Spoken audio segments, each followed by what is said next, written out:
Welcome to the Genius Factory. Enjoy the video. You'll begin by opening Prism Live Studio and signing in. Grant camera and microphone access so sources work immediately. Next, link your YouTube channel. Use the direct auth flow or paste the YouTube stream key. Select 720p or 1080p and set a bitrate that matches your upload speed.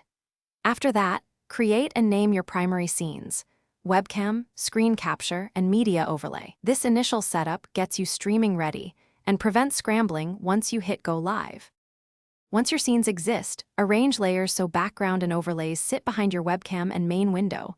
Lock any static elements to avoid accidental moves. Then focus on audio.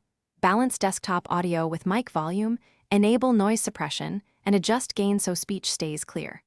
Also set up transitions and hotkeys. Assign numeric keys for quick scene switching.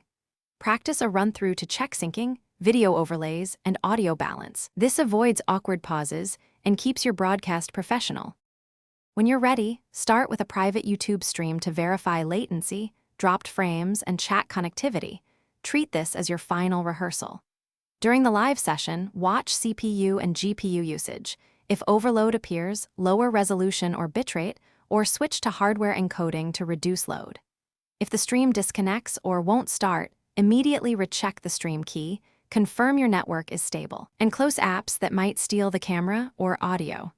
One key tip: always keep a local recording in case the live feed glitches. Thanks for watching. If you found this helpful, don't forget to like and subscribe.